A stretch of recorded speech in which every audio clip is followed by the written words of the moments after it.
And with modern technology, there have been a handful of people, and nobody more so than our next speaker, who have used that technology to share the news we need to see. If it's a video of Acorn and what's really going on, for 25 years we couldn't get our Republicans or our Democrats to shut down Acorn. Andrew Breitbart did it in a day. He did it with one website. There are at most 33,000 black farmers in America, and the Pigford case is something that I'll bet most of you now know about, because almost 100,000 people will share in the fraudulent bounty of billions of dollars of your taxpayer dollars in a case that never should have existed.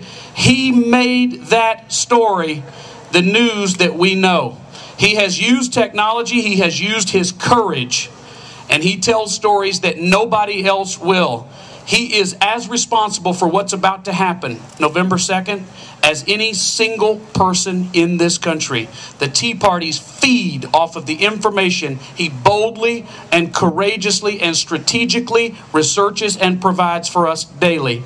I know many of you came here this evening to see him. Please give him a big Houston welcome to Andrew Breitbart.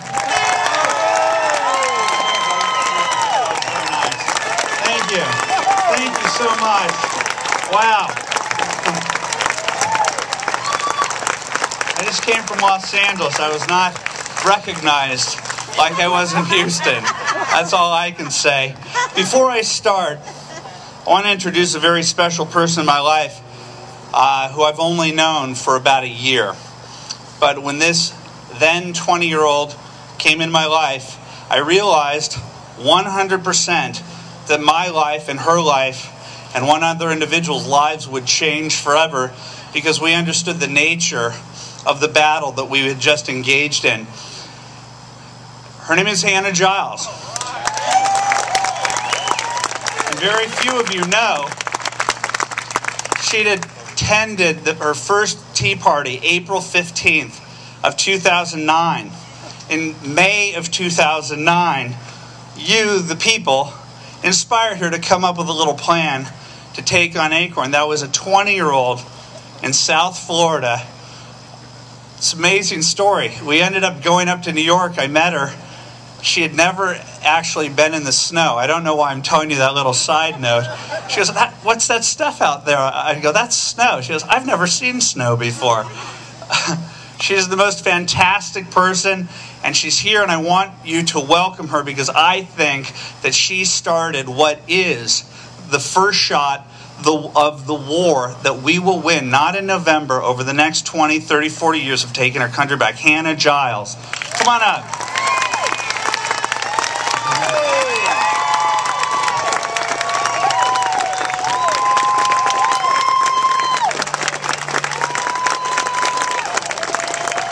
This is a citizen journalist, and this is a citizen warrior, and she's only 21 years old.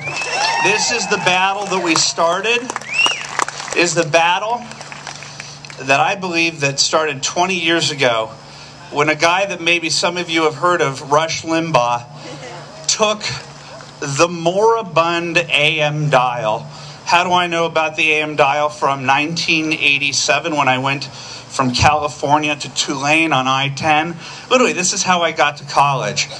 I took La Casa Lane, where I was from, a little cul-de-sac in Brentwood, and then I went down Bundy Drive, where OJ killed his family, or his wife, and then I took Sunset to the 10, and then I drove on the 10, and I got to college in New Orleans. And I remember listening to the AM dial in parts of Texas. Texas is big. Has anybody told you that? There is actually not a there's a period where they actually test you on the 10 to see if you can actually get to the next gas station. I'm like, this is crazy. I've been looking since I had 20 miles on the odometer. Anyway, I don't know how you guys do it.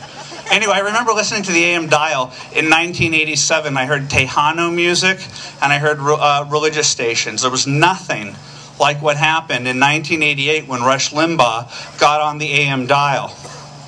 And what the AM dial has become was the beginning of this movement. It would not have happened without Rush Limbaugh. I'm giving you a history lesson, like another person who's on television and radio. It's important because this is my history, and this is why Hannah Giles is so important. I'm going to take you through that history. What Rush Limbaugh does better than anybody is he thinks. And we had not had people in the news business thinking for a long time. We had a bunch of propagandists telling us what to think. And Rush Limbaugh used good old-fashioned common sense.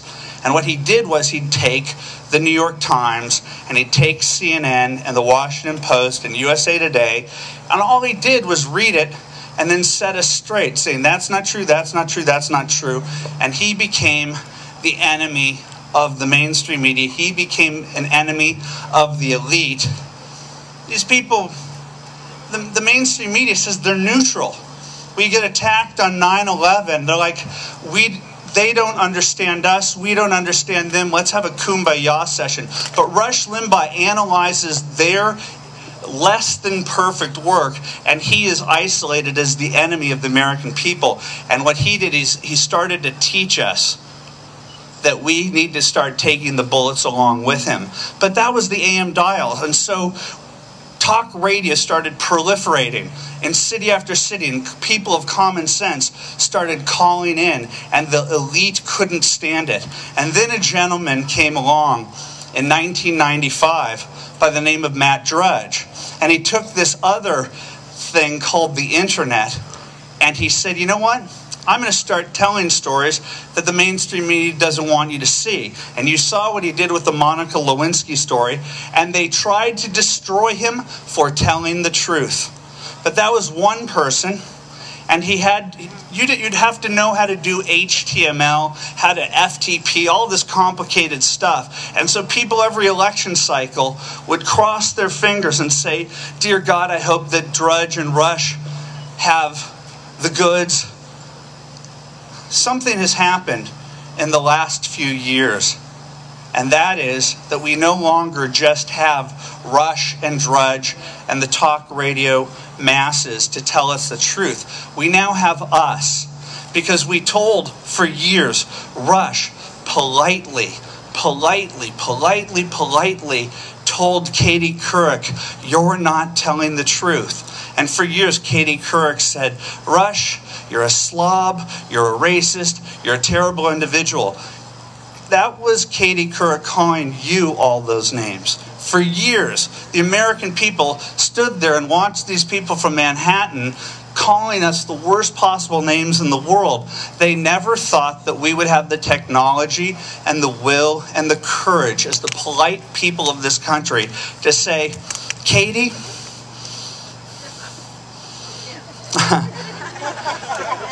your days are going to come to a close in the mainstream media, and they're not going to end pretty.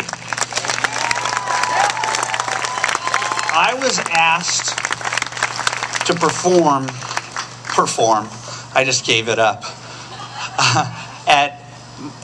on the first Tea Party, on the Tax Day Tea Party of '09, the first one that she went. And I was invited by a gal by the name of Megan Barth. I say that because I've started to figure out something. I'm not that quick on the uptake, but every time I get invited to a tea party, I'm invited by a woman who happens to be a warrior. And that's what we are. We are a warrior class. We will be polite to you to the point of absurdity. But you start to take our country away from us, we are revolutionaries, and we are going to take this country back. When I went to my first tea party, I thought to myself, when I was at Tulane, I don't know if you've ever been in New Orleans, I didn't study too often. So my grasp on the finities of the Constitution are like this. If you've ever seen my bank account, fiscal responsibility, that's not my thing either. I'll learn, but I haven't yet. The one thing that I could bring to the table at the Tea Party, obviously not to talk about the Constitution, though I support it, especially the First and Second Amendment. I like how they tango together. What I could bring was the predictable fight against the mainstream media class that for 8 years under George W. Bush attacked this man and granted the enemies of the United States from within wide berth to dehumanize him to the point of being called a monkey, burning him in effigy. And they created an all-purpose bumper sticker that said, "Dissent is patriotic." I live in the west side of LA with all the Hollywood people, and I would see "Dissent is patriotic." And I thought, that's the most illogical thing I've ever heard in my entire life. Timothy McVeigh is not patriotic, okay? And that was dissent. What you say and how you say it is what matters. And you do not get wide berth to say whatever you want. But that's what Katie Couric had to say after 9/11. She said, anybody in this country can say anything about the President of the United States, against Dick Cheney, and we allowed for this group of people to aggregate because we were too polite to them. And the second that Barack Obama was elected President of the United States, after us watching them organize, put up anti-Semitic signs at anti-war rallies, we said, you know what? We don't want this country to be taken over by let me say this in a euphemism, a democratic socialist. Fine, he's not a revolutionary in the sense of Che Guevara, but he is a socialist, 100%. And they have told you, you have no right to say that. Well, let's start saying it as loud as we possibly can. There's a new book coming out. I don't like reading that much. I like fighting the battle. This book by Stanley Kurtz is an academic look. It's coming out soon. I hope everyone buys this book because I read it on Continental coming in. This lays it out. You have no fear anymore when you call this man a socialist, because this guy is steeped in the socialist experiment in the United States of America, and they're never willing to say what they are. We are going to do it for you. He is a socialist. Say it loud, say it proud. And you know what socialists are when it comes down to it? They're thugs and bullies. Yep. And so while these punks on ABC and CBS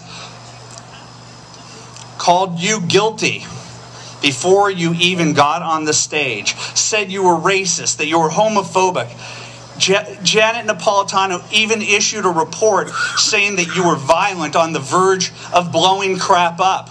Screw you, Janet Napolitano. You're the ones who blow shit up. Every time Bill Ayers blew stuff up. You know what? I'm going to tell you, I'm going to break news right now. There's a guy right now that attacks me on the internet. His name is Brad Friedman of the Brad blog. Brad, are you listening? Your partner was the Speedway bomber in Indianapolis that had he blew up 8 buildings back in the 1970s, went to jail for 10 years. And all of my enemies used this Brad Friedman as some type of a reputable source. You're palling around with terrorists too. They're the terrorists. They're the ones that, as they call you a racist, when you decide to go to a town hall meeting and say, Will you read the bill? I'm not going to read the bill. Can you explain to me what's in the bill? I'm not going to do that. By asking those questions, Barack Obama said, wait a sec. Our friends in the press are calling them racist, but these people still are coming out. We thought that we could use the Saul Alinsky tactic of calling them racist and all these things. And you guys kept coming out. And you've actually destroyed their matrix. Their ability to control the masses has happened because every single time they told you you were something you weren't, you said, Barack Obama and you bastard socialists, the game is over. The game is over. And if you think that this is about November, you've got something funny coming to you, because the American people have awakened. This is a permanent condition. I promise you, I know it. Why? Because we now have the internet.